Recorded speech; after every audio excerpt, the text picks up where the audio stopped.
Hello. The other day, a very large, well-packed parcel arrived. Inside was a locomotive, a very special locomotive. Let's see how the story went. One of those newsletters came through proclaiming a marvellous sale of model railway items. Idly, I followed the link and found myself on the TMC webpage.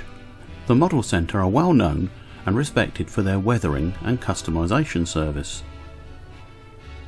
I clicked the offers page and came across a rather nice Bachmann WD 280, always a favourite of mine, but I already had one. However, I got looking at the weathering and customisation options. Having clicked the ones I liked the idea of, I thought, why not? I've never had a professionally weathered loco, and within moments the order was placed. I went for a light medium weathering after speaking with Alex at TMC. Crew were fitted and a tool carrier. And so here we are today with a brand new model looking like it has been utterly thrashed with hard war work, which of course is exactly what happened to these capable locomotives. We will look at the model closely first, then I'll give you some prototype history. Right, let's get her on the turntable and check her out in detail. The lamp head code is a partly fitted through express freight train.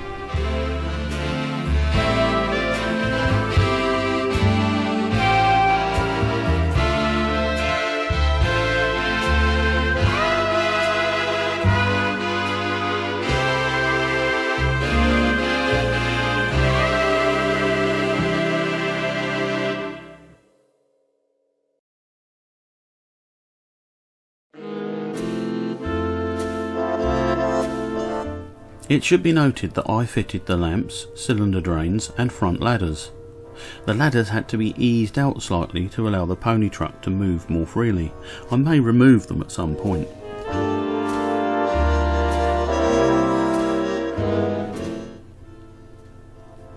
Now look here, this works plate is legible. How wonderful is that?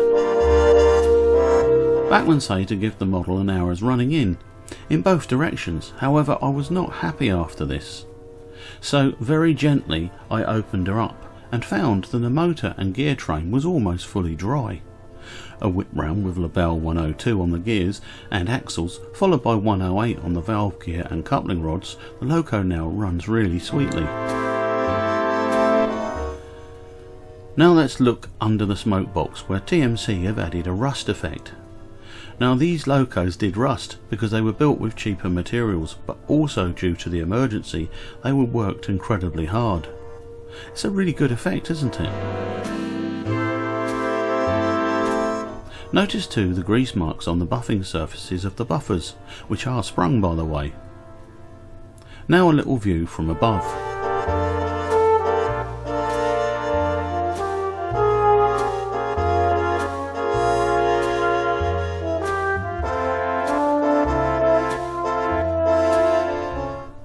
Okay, let's finish this section off with some really close photos. I feel the weathering brings out more detail than might otherwise be seen on a pristine locomotive. Normally that's how I like mine, but this one looks so real with this expert weathering effect. Not overdone. I don't think I'd like heavy weathering, this is just about right. Here you can see the crew fitted nicely.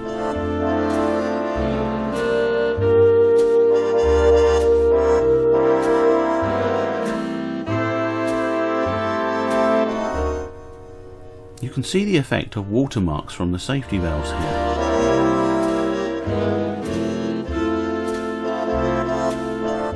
And again that front end, just look at the power she had at her disposal.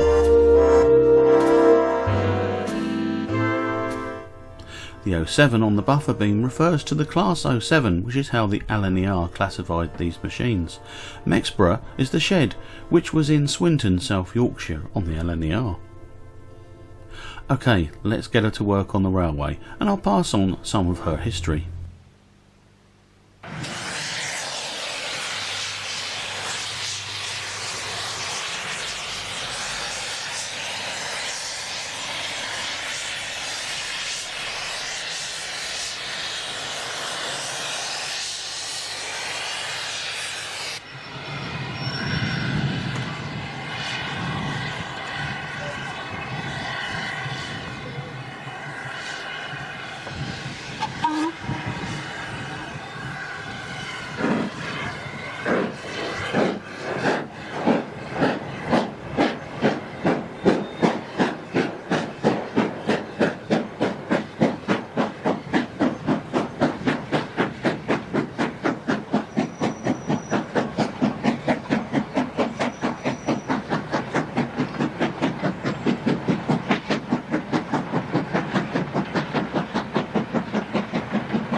The real audio you hear comes from an excellent video by Paul Ravenscroft, who captured a real WD 280 at work.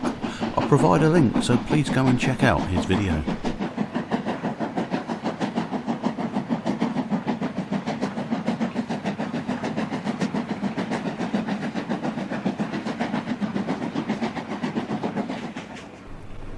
Built in 1943 and numbered 7003, by March 1943 she had been loaned to the LNER and renumbered to 77003 as seen here.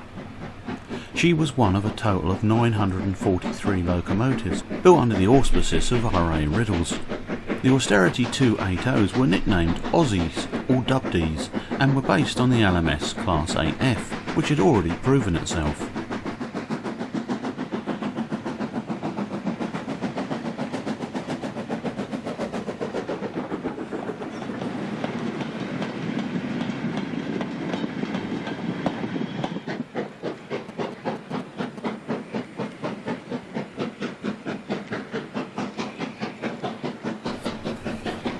Various modifications were made to the 8F design in order to prioritise low cost over design life.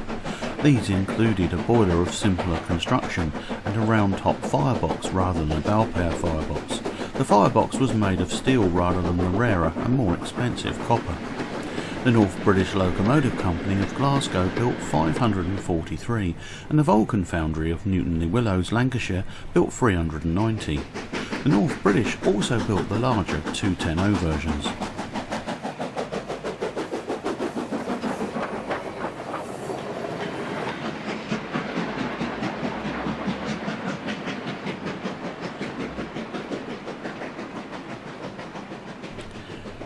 .77003 stayed with the LNER until December 1944 when she went back to the WD until November 1945 when she was sent to the Netherlands.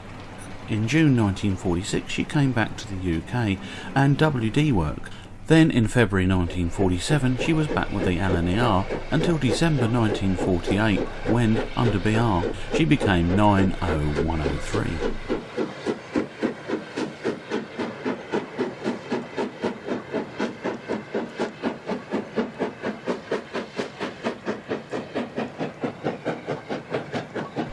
She was withdrawn on the 21st of November 1965 from Colwich Shed on the north-eastern region of BR. There is a photograph of 77003. I'll put a link in this video's information box for you to check out. So there it is, my first professionally weathered locomotive. I'm really pleased with it, but what do you think? Pristine or weathered? Which is best? Let me know in the comments below. Cheerio for now.